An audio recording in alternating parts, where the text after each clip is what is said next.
Hello friends, मेरे digital classes में आप लोग का मैं एक नए सेशन फिर से आप लोग का मैं बहुत बहुत स्वागत करता हूं। तो फ्रेंड्स, यहाँ पे हम जो सीजी मेंस का यहाँ पे हम प्रीवियस ईयर के जो क्वेश्चन पूछे गए हैं मेंस में, जो कि आपसे यहाँ पे हम हिंदी से स्टार्ट करेंगे। इसके बाद हम जीएस से भी, छत्तीसगढ़ से और भारत के भी, इंग्लिश से भी हम स्टार्ट करेंगे। तो हिंदी से सबसे ज़्यादा आपके मेंस में क्वेश्चन पूछा जाएगा। लगभग 125 नंबर आपके मेंस में क्वेश्चन पूछा जाएगा और 75 नंबर आपसे इंग्लिश में पूछा जाएगा। तो इसके बाद हम हिंदी इंग्लिश को पहले कर लेते हैं, इसके बाद हम छत्तीसगढ़ को जितना हो सके हम कवर करने की कोशिश करेंगे।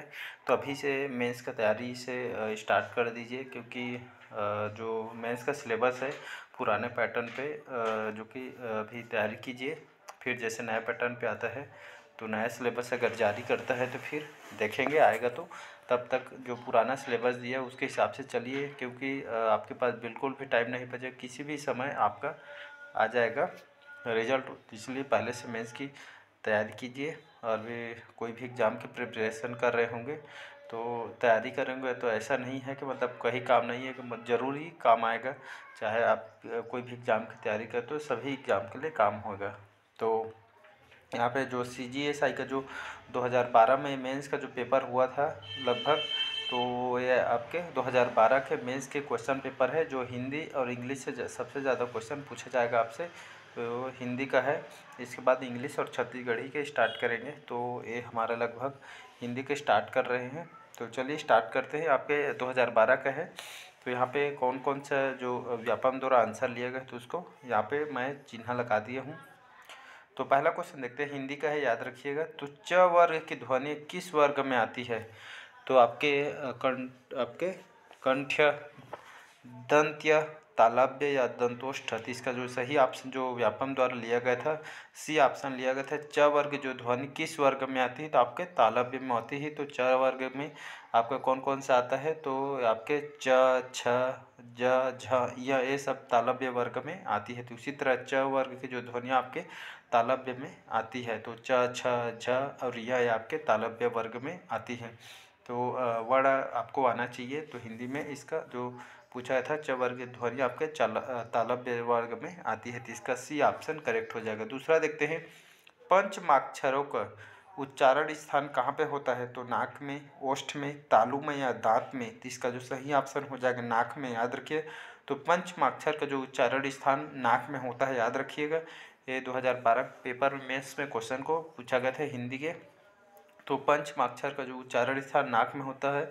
और यहाँ पे लगभग पंचमाक्षर में आपके जो वर्ण उपयोग होते हैं, आपके ड, य, ड़ और न और म, ये 5 जो कि आपके पंचमाक्षर उच्चारण स्थान यहाँ पे नाक में होते हैं। और उच्चारण पूछा जाए तो अड़ा, अड़ा, य, न, म और ड, ये पंचमाक्षर है, इसको याद रखिएगा।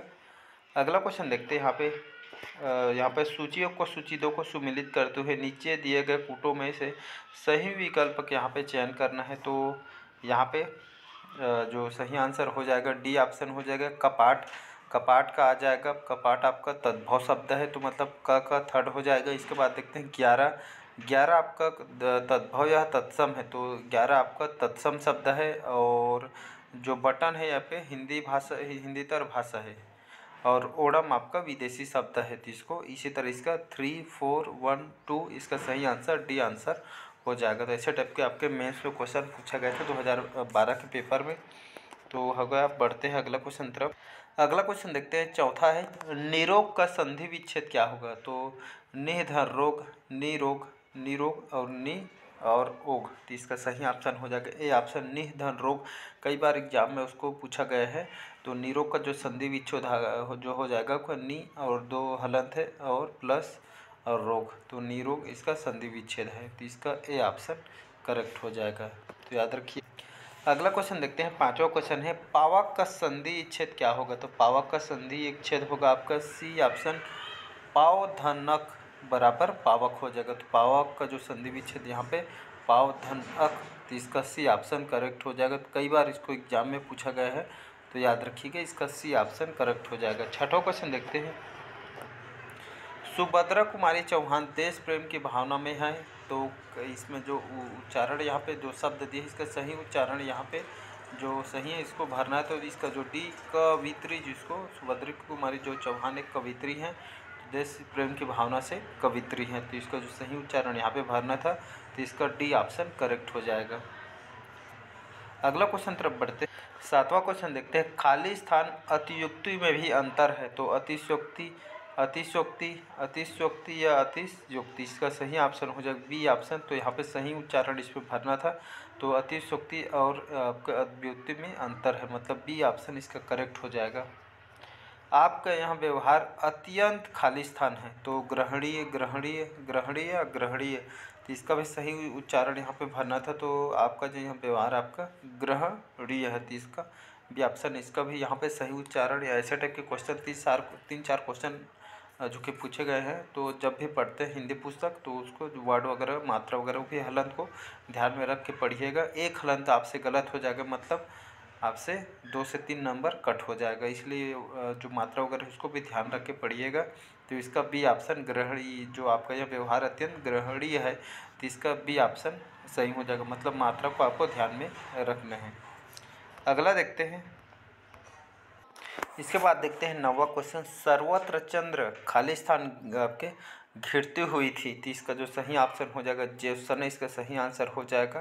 तो याद रखिए सर्वत्र चंद्र ज्योत्सना आपकी घिरती हुई थी, तो यहाँ पे जो मात्रा वगैरह इसको ध्यान में रखना है, तो इसका ए ऑप्शन करेक्ट हो। 10वां क्वेश्चन देखते हैं। यहाँ पे त्रिभुज किस समास का उदाहरण है? तत्पुरुष समास, अव्ययी भाव समास, या आपका द्विगु समास, या डी आपके बहुब्रीहि समास। तो इसका जो सही ऑप्शन हो जाएगा त्रिभुज आपके कौन से समास का उदाहरण है?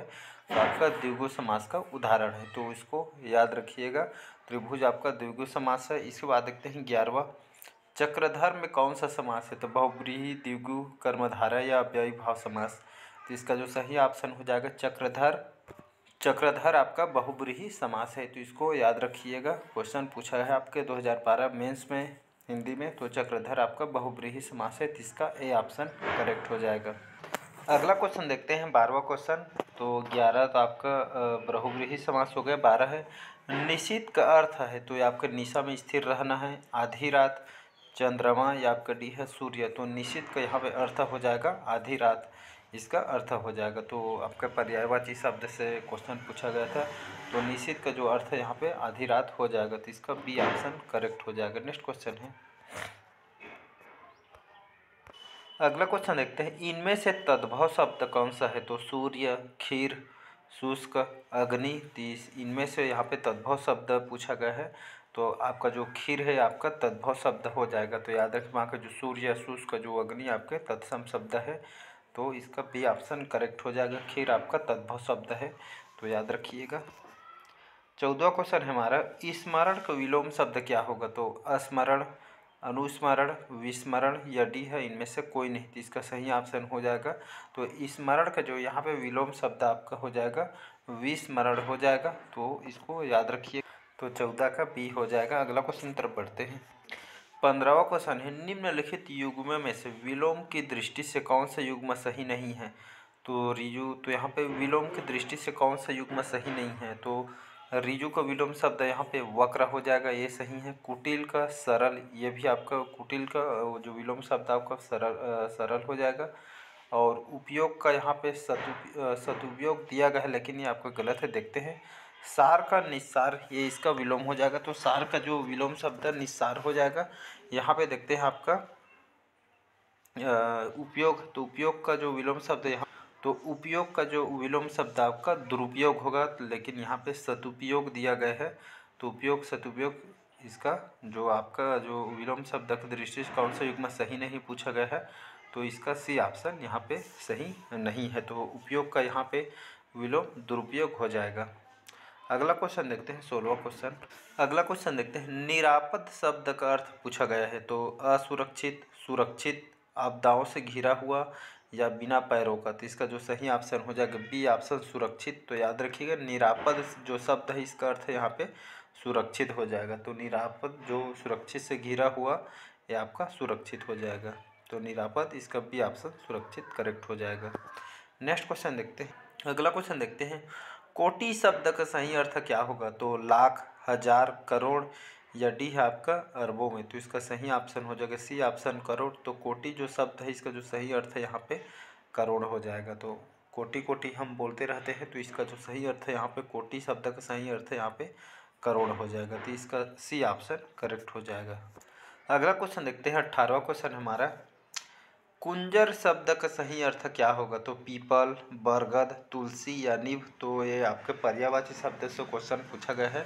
तो कुंजर शब्द का जो सही अर्थ है यहाँ पे पीपल हो जाएगा। तो पीपल कुंजर शब्द का जो जो सही जो अर्थ है यहाँ पे पीपल होगा। और साथ ही साथ हाथी भी कहा जाता है कुंजर शब्द का जो पर्यायवाची। तो कुंजर शब्द का सही अर्थ है यहाँ पे पीपल और हाथी हो जाएगा। तो यहाँ पे पीपल दिया, अगर हाथी पीपल की जगह हाथी भी दिया रहता तो यहाँ पे जो आंसर आपका हाथी हो जाता। तो यहाँ पे पीपल दिया है तो कुंजर शब्द का जो सही अर्थ है यहाँ पे पीपल हो जाएगा। तो ये थे कुछ 18 क्वेश्चन। हम नेक्स्ट पार्ट में इस बार लंबा हो जाएगा वीडियो, तो हम इसके बाद लंबा वीडियो बनाएंगे। तो ये थे 18 क्वेश्चन जो आपके CGSI मेंस में 2012 क्वेश्चन में पूछा गया जो है। इस क्वेश्चन को पूछा गया है। तो इस बार हिंदी का जो वेटेज है आपके SI मेंस में बहुत ज़्यादा है, 125 क्वेश्चन पूछा जाएगा। तो इसको बिल्कुल भी आपका इग्नोर मत करें, खास करके इसको खास करके आपको हिंदी को ज़्यादा ध्यान देना है। हिंदी से 125 नंबर और इंग्लिश का आपसे 75 नंबर। तो इसको मान के चलिए आपसे 125 में 100 जो कि 120 लाएंगे, ऐसे टारगेट करके पढ़िए। बुक वगैरह अच्छे से ले लीजिएगा। तो ये थे जो कि CGSI मेंस में जो क्वेश्चन पूछे गए हैं। इसके बाद एक पार्ट और आएगा इसका 19वां से दूसरे पार्ट में हम स्टार्ट करेंगे। तो इसको देख लीजिएगा। तो कमेंट करके बताइएगा कैसा लगा। और पहले बार मेरे चैनल में आएंगे तो चैनल को सब्सक्राइब करके रख लीजिएगा ताकि आप तक नोटिफिकेशन पहुंच पाए। तो चलिए इसके नेक्स्ट पार्ट में जल्दी ही लाऊंगा और इसको बार बार रिवाइज़ कीजिए। क्या पता आपसे क्वेश्चन यहाँ से कम क्वेश्चन रिपीट हो जाए। तो चलिए बस आज के लिए इतना ही, मिलते हैं अगले पार्ट में। Thank you.